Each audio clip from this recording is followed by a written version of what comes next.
Di Indonesia gitu, kalau Anda tidak sefaham dengan presiden atau dengan bupati, perintah Allah itu hubungan dengan mereka baik, cocok tidak cocok harus baik, itu perintah Allah. Jangan yang cocok jika kita membebek, nggak punya prinsip, nggak punya ideologi. Saya diundang di sini, kalau nuruti nafsu saya tidak cocok, kiai kok diatur-atur.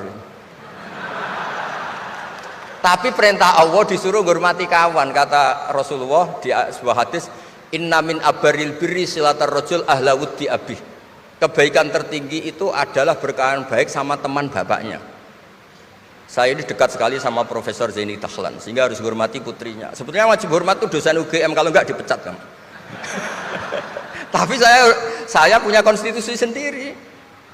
Jadi kalau hidup kamu sudah bertautan dengan Allah, semuanya indah. Maka yu'minu billahi wal yaumil akhir falyukrim jarahu. Kalau kamu iman sama Allah dan Rasul, hormati tetangga kamu. Bukan pakai hukum sosial, kalau baik saya baiki, kalau enggak. Berarti ada terdikte oleh makhluk. Terdiktelah oleh Allah Subhanahu wa taala yang suruh supaya kita selalu baik. Nabi mencontohkan ada 3 tetangga. Satu punya 3 hak, yaitu dia muslim, dia kerabat kamu, dia tetangga kamu. Yang 2 punya 2 hak. Dia muslim, dia tetangga kamu, tapi tidak keluarga kamu. Yang satu punya 1 hak, dia tidak muslim, tidak kerabat, tapi itu tetangga kamu, yaitu non muslim, juga harus baik. Suatu saat Khalilur Rahman Ibrahim ditemani orang Majusi, umurnya 70 tahun. Cerita ini ada di Ihya, di Ar-Risalah Al-Qusyairiyah. Ya meskipun ini tidak bidang Pak Munjid, tapi referensinya saya sebut sebagai penghormatan pada UGM. Kamus keren, masa ngomong tanpa referensi gitu. Nah, itu nanti ini pasar gelap kata beliau. Kalau ada kiai yang referensinya tidak banyak, kata beliau pasar gelap katanya. Saya minta makan kali ini saja. Kata Khalilur Rahman Ibrahim, hatta tuslima, kamu harus Islam dulu. Terus orang ini putus asa. Wallah itu sudah pulang. Setelah sekian meter sama Nabi Ibrahim, sama Allah, Nabi Ibrahim dikasih wahyu. Ya Ibrahim, kamu tidak mau ngasih makan orang itu meskipun hanya 1 hari. Tidak, karena dia masih kafir, non muslim. Ut'imuhu ala kufri sab'ina sanatan. Itu orang sudah umur 70 tahun, tidak pernah kelaparan. Sayang Tuhan saja ngasih makan, kamu manusia tidak mau. Jadi. Terus dipanggil akhirnya, ya Majusi sini, tak kasih makan. Kenapa kamu rubah? Ditegur sama Tuhan, karena kata Tuhan, saya yang Tuhan saja, yang dikafiri dia tak kasih makan, kok kamu manusia kok ribet. Akhirnya dikasih makan. Jadi contoh-contoh muamalah kebangsaan, beda agama itu cukup, referensi kita cukup. Yang enggak cukup adalah pikiran kita yang sempit, itu masalahnya pikiran kita. Wong Islam itu kepenak, enak betul. Saya punya saudara, punya keluarga, saya tadi cerita Pak Kures. Wah itu haternya banyaknya bukan. Tapi bilang ke saya, dah Gus kita sama-sama wali. Syaratnya wali itu hanya 2, dicintai banyak orang atau dihujat banyak orang. Kalau dihujat banyak orang itu ngilangi dosa kan. Islam itu enak, dicintai orang ya ibadah, dirasani orang ngilangi apa? Dosa. Maka kamu jadi dosa, tenang saja. Kalau mahasiswa senang energi kebaikan, kalau tidak senang ngurangi dosa, kan enak kan? Monggo jenengan milih mana? Milih banyak pecinta apa banyak yang membenci? Tapi apapun itu terus kembali ke Pak Kores tadi. Yang semuanya dari semua itu adalah Allah Subhanahu wa taala. Kalau kamu nyari ridhonya Allah, enteng semua kan? Sudah enteng betul. Menyabari orang yang menyinggung itu ya ibadah. La taghdab farad dadam iraron faqala la taghdab. Tersinggung tidak marah itu ibadah. Wal kadhiminal ghaidh. Jadi itulah yang harus kita latih, saya itu sering ijtihad ya, bukan dengan makna yang mutlak ijtihad biasa. Saya ini termasuk kiai yang susah diundang. Saya datang ke sini bukan sebagai UGM, Bu Ova itu putra dari Profesor Zaini. Jadi jangan GR Pak Munjid kalau saya diundang UGM terus Pak Jumawa ini enggak, biasa aja. Biasanya bukan karena meremehkan UGM enggak, memang ada aturannya. Kiai itu kan ya jaga hatinya. Jangan-jangan diundang UGM mari takabur. Kan ya kita mikir.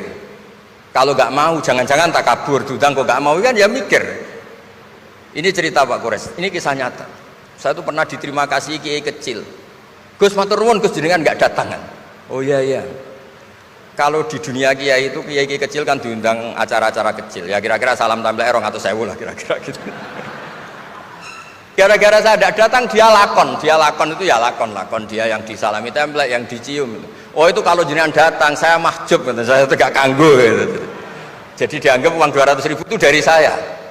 Ternyata menghadiri acara kecil itu tidak solusi juga. Kalau kita kiai besar datang ke acara kecil, ini namanya menghentikan rezekinya yang kecil. Itu ibarat toko besar dekat kelontong kecil gitu. Tapi kalau tidak datang, sombong betul setelah kiai besar diundang yang kecil nggak mau. Nah itu namanya istihad. Istihad itu satu pemikiran yang tadi yang diceritakan Mas Haji tadi. Mau tidak mau kita secara sosial itu berdebat. Sebaiknya kita ini merakyat apa enggak? Kalau merakyat dengan tema-tema rakyat, urusannya makan, mungkin kita tidak jadi negara maju. Tapi kalau terlalu tema-tema besar, jangan-jangan lupa ngasih makan. Ya sudah, itu istihad. Ini yang terakhir saya cerita perbedaan pendapat. Dulu Al Haris Al Muhasibi itu pernah punya ide. Ini temannya Imam Ahmad, temannya Imam Syafi'i. Ya Imam Ahmad saya mau ngarang buku tentang menolak faham-faham Mu'tazilah, faham-faham yang nggak benar. Menurut Anda gimana? Jawabannya lucu. Jangan katanya. Kenapa? Sebelum Anda membantah mereka, meluruskan mereka, pasti Anda cerita argumentasi mereka. Ketika cerita argumentasi mereka, jangan-jangan mereka lebih tertarik argumentasinya Mu'tazilah daripada argumentasi Anda. Berarti Anda ikut menyebarkan kebid'ahan itu. Terus, oh iya. Nah ini mohon maaf, ini mahasiswa UGM yang masih muda-muda ini. Misalnya rektorat bikin pengumuman, nyun sewu ada gambar yang seronok, yang menarik, terus ditulis gini, jangan lihat ini, bahaya misalnya. Orang lihat tulisan jangannya apa ngelihat gambarnya? Nah, tidak semua kebaikan disebarkan itu baik, karena ini ada hitung-hitungannya.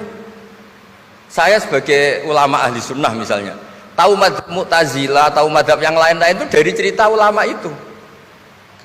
Jangan-jangan ketika kita cerita bahaya NKRI misalnya, kita ini mencintai NKRI justru karena baca buku bahaya NKRI dalam ambang apa. Setelah baca terus tahu ekstremis, tahu ini itu, malah benci NKRI. Padahal kita ngarangnya demi persatuan NKRI, tapi kita tahu problemnya dari nulis. Nah itu hal-hal yang memang dalam istihad, dalam pemikiran itu, makanya saya hanya cerita yang ada di kitab, karena ini keahlian yang memang saya diundang di sini, jadi saya profesional saja.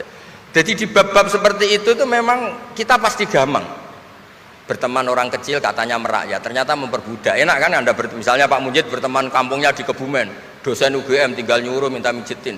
Kalau berteman rektor disuruh-suruh kan. Nah ternyata tidak merakyat. Senang berteman orang bisa disuruh, gak siap berteman atasnya.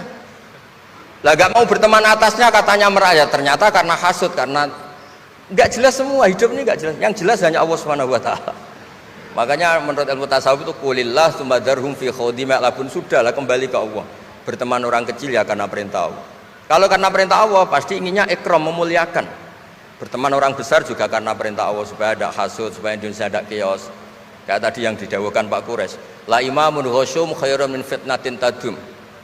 Imam yang dengan arti salah itu masih lebih baik ketimbang chaos. Karena kalau chaos lebih gak kebayang. Ya apapun itu, cukuplah khazanah-khazanah Islam untuk mendidik kita sebagai orang yang menjaga kebinekaan, menjaga ukhuwah. Ya, terima kasih. Oke.